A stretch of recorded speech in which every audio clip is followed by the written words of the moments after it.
आपका सपना बड़ा है तो तैयारी भी स्ट्रांग होनी चाहिए। जय हिंद फ्रेंड्स। बीपीएससी के अभ्यर्थियों के लिए बीपीएससी टीआरई का एग्जाम पास करना सिर्फ एक नौकरी पाना नहीं बल्कि एक शिक्षक बनने का सपना साकार करना है।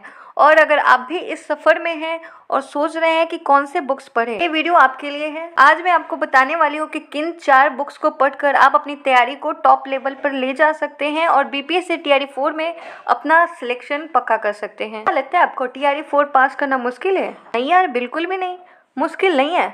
गलत स्ट्रेटेजी से पढ़ना इसे मुश्किल बनाता है। क्योंकि गाइज आप खुद देखो ना, हर साल लाखों कैंडिडेट्स टीआरई का फॉर्म भरते हैं, लेकिन सिलेक्शन सिर्फ उन्हीं का होगा जो सही किताबें सही तरीके से पढ़ेंगे। तो बस गाइज आज के वीडियो में हम उन 4 किताबों के बारे में जानने वाले हैं जिनको पढ़कर आप पीआरटी में अपना एक सीट पक्का कर सकते हो। तो चलिए शुरुआत करते हैं। तो सबसे पहले जो है वो हम करंट अफेयर से शुरू करेंगे, क्योंकि आप सभी को पता है पीआरटी में करंट अफेयर से 16 क्वेश्चन पूछे जाते हैं। अब सवाल ये है कि करंट अफेयर्स को आपको तैयार कैसे करना है। तो इसके लिए सबसे बेस्ट सोर्स क्या हो सकता है? बेस्ट बुक लिस्ट की अगर बात कर ली जाए तो पहले हम बुक को देख लेते हैं क्या हो सकता है। तो गाइज स्पीडी पब्लिकेशन की करंट अफेयर्स, मैंने इसके बारे में ये भी बताया कि इस बुक से क्वेश्चन पूछे गए हैं या नहीं। मैंने बकायदा खोज के दिखाया कि हाँ, स्पीडी पब्लिकेशन से एकदम सेम टू सेम क्वेश्चन पूछे जा रहे हैं। तो आपको मेरे पे क्यों विश्वास करना चाहिए, इसका जवाब जो है वो आपको खुद ढूंढना है। आपको प्लेलिस्ट में जाना है, आपको देख लेना है कि हाँ भाई, इन्होंने बताया है स्पीडी पब्लिकेशन से बीपीएससी क्वेश्चन पूछ रहा है, ठीक है। दूसरी बात करें, दूसरा आपको क्या करना है, शंकर सर की क्लासेज आपको देखनी है। कहाँ से देखनी है? तो द ऑफिसर्स अड्डा एक चैनल है, जैसे देखो यहाँ पे मैंने लगाया हुआ है, तो ये चैनल है द ऑफिसर्स अड्डा। आपको यहाँ से शंकर सर की क्लासेस देखनी है। सुबह में आप 1 घंटा इनको दे सकते हो और साथ ही जो है वो आप स्पीडी पब्लिकेशन के बुक को पढ़ सकते हो। अब बात करें जो है वो एनसीईआरटी, दूसरा बुक क्या है? दूसरी बुक है जो है वो एनसीईआरटी सार संग्रह। जैसे देखो मैंने यहाँ पे नीचे क्या लिखा है कि सबसे बड़ा सवाल तो ये है ना कि एनसीईआरटी पढ़नी चाहिए या नहीं। मैंने इस पर भी वीडियो बनाया है कि हाँ, आपको एनसीईआरटी पढ़नी चाहिए या नहीं, एनसीईआरटी से क्वेश्चंस आ रहे हैं या नहीं। तो ये बिल्कुल सच है कि एनसीईआरटी से क्वेश्चन तो आ रहे हैं, लेकिन क्या वे क्वेश्चंस किसी और बुक में नहीं हैं? ये भी तो क्वेश्चन है ना। तो देखो गाइज, आपको ये बुक अगर आप पढ़ते हो ना, तो यहाँ से भी बहुत ऐसा लगता है जो है 65% क्वेश्चन एनसीईआरटी सार संग्रह बुक में भी दिए गए हैं। एनसीईआरटी और एससीईआरटी में तो है ही, वहाँ तो है ही। एनसीईआरटी सार संग्रह बुक जो वन लाइनर है महेश कुमार वर्णमाल की, इसमें भी दी गई है। तो आप साथ ही साथ इसको भी फॉलो कर सकते हो, एनसीईआरटी सार संग्रह बुक को। और मैंने ये भी दिखाया कि इस किताब से क्वेश्चन पूछे गए हैं, तो आप इस चीज़ पर विश्वास कर सकते हो कि हाँ, ये बुक जो है वो बहुत सही है। आप इसको फॉलो कर सकते हो और साथ ही अगर चाहो तो आप लूसेंट को फॉलो कर सकते हो। सभी को भाई लूसेंट तो हर किसी के घर में आसानी से मिल जाएगी। मुझे ऐसा लगता है ना, कोई भी ऐसा अभ्यर्थी नहीं होगा जो कॉम्पिटिटिव एग्जाम की तैयारी कर रहा हो और उसके घर पे लूसेंट की बुक ना मिले। आपको लूसेंट को रिवीजन के लिए इस्तेमाल करना। जैसे आप एनसीईआरटी सार संग्रह पढ़ लेना, फिर जो है वो लूसेंट से आप रिवीजन करना। और फिर क्या एनसीईआरटी का क्या करना है? क्या हम एनसीईआरटी नहीं पढ़े?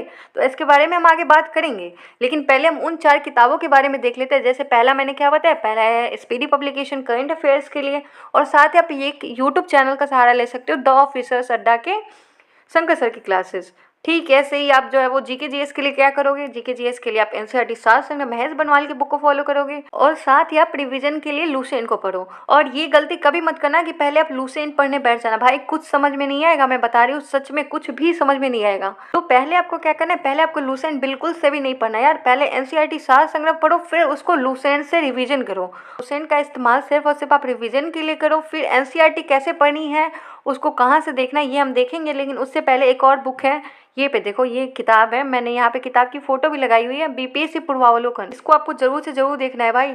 इससे क्वेश्चन जो है, मुझे ऐसा लगता है मैथ के जो क्वेश्चंस थे ना, बस नंबर चेंज किया गया है, बाकी प्रीवियस ईयर क्वेश्चन को ही उठा के दिया गया मैथ में। चाहे वो जनरल पेपर हो या फिर पीआरटी का 16 नंबर का जो क्वेश्चन आता है वो होता है, वो हो। तो आपको यहाँ से सिर्फ जीके जीएस ही नहीं, मैथ और रीजनिंग को भी देखना है। और आप बिहार से रिलेटेड टॉपिक को तो इस बुक से देखोगे ही, साथ ही आपको मैथ और रीजनिंग भी देखना है और जीके जीएस तो देखोगे ही। चलो, तो ये हो गई 4 किताब जिसके बारे में मैं आपको बता रही थी। और मैंने बोला ना एनसीईआरटी का आपको क्या करना है। देखो क्या करना, पहले एनसीईआरटी नहीं पढ़ना, पहले आप एनसीईआरटी सार संग्रह महेश बनवाल की है, वन लाइनर बुक है, पहले आप इसको पढ़ना, ठीक है। ये पढ़ लेना, उसके बाद आप लूसेंट को पढ़ो, ठीक है। लूसेंट को अपन कैसे पढ़ेंगे? लूसेंट को जैसे हमने हिस्ट्री पढ़ रही है, मैं बार बार इसका एग्जांपल दूंगी। हिस्ट्री पढ़ रहे हैं हम, या फिर चलो इस बार ज्योग्राफी का देते हैं। ज्योग्राफी में हमने भूगोल का सामान्य परिचय पढ़ लिया, भारत का सामान्य परिचय पढ़ लिया। अब हम उसको लूसेंट से पढ़ेंगे, देखेंगे एक्स्ट्रा पॉइंट क्या क्या है। तो हम उसको हाईलाइट कर सकते हैं या फिर हम उसको कॉपी में नोट कर सकते हैं। आपको जो ज़्यादा आसान लगे वो करो। और बात करें अब एनसीईआरटी का, तो आपको क्या करना है, जब आप ये दोनों कर लो ना, जब आप ये दोनों कर लो तो क्या करना, आप एनसीईआरटी को बुक ऐसे लेना, या फिर अगर बुक नहीं है तो जस्ट आप पीडीएफ लेना, पीडीएफ उठाना, आपको वेबसाइट पर मिल जाएगा, या फिर आप एप्लीकेशन डाउनलोड कर लेना प्ले स्टोर से। बस आपको बुक खोलनी है, आपको पढ़ते जाना है, आपको लगेगा हाँ भाई मैंने ये तो पढ़ा है। तो इस तरह से आपका तो सबसे पहले क्या होगा, रिवीजन भी होगा, और अगर एक्स्ट्रा पॉइंट मिलता है तो उसको आपको शॉर्ट नोट्स जरूर से जरूर बना लेना है। तो एनसीईआरटी सिर्फ आपको पढ़ना है, क्योंकि आप एनसीईआरटी सार संग्रह से पढ़ोगे तो मुझे ऐसा लगता है 80% सब कुछ आपका क्लियर हो जाएगा।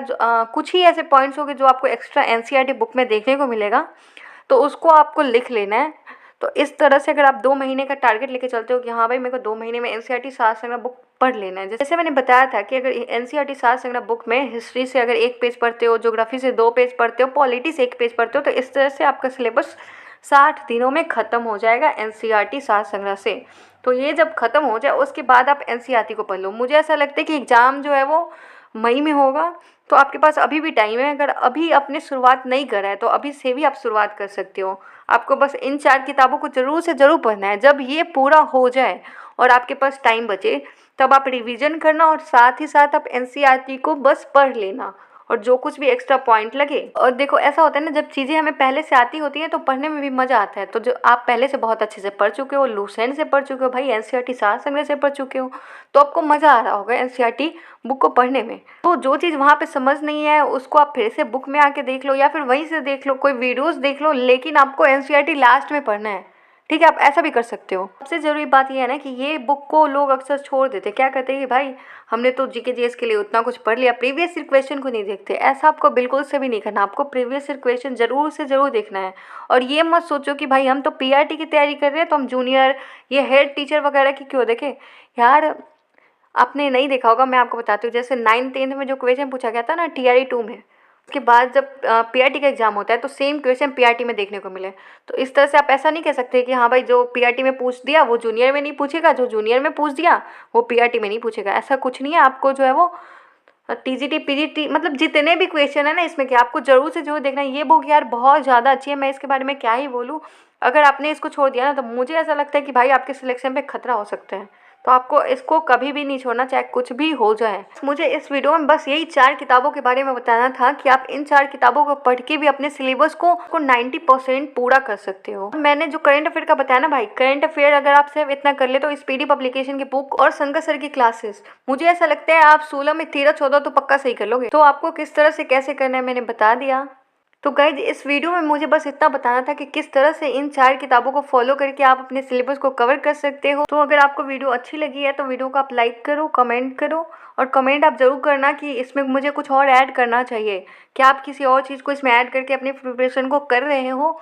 तो ये वीडियो तो यहीं पे ख़त्म होती है, या फिर ऐसे कहें कि आपके सफ़र की शुरुआत यहाँ से होती है। तो जय हिंद फ्रेंड्स, वंदे मातरम। मिलते हैं अगली वीडियो में। अगर आप चैनल पे नए हो तो चैनल को सब्सक्राइब कर लो, ताकि अगर ऐसी और वीडियोस मैं लाती हूँ तो उसके नोटिफिकेशन और बेल आइकन को आप ज़रूर से ज़रूर प्रेस कर लेना, जब भी कोई वीडियो अपलोड करूँ तो उसकी नोटिफिकेशन आपको मिल सके। ठीक है, तो चलिए मिलते हैं अगली वीडियो में, तब तक के लिए बाय बाय, जय हिंद।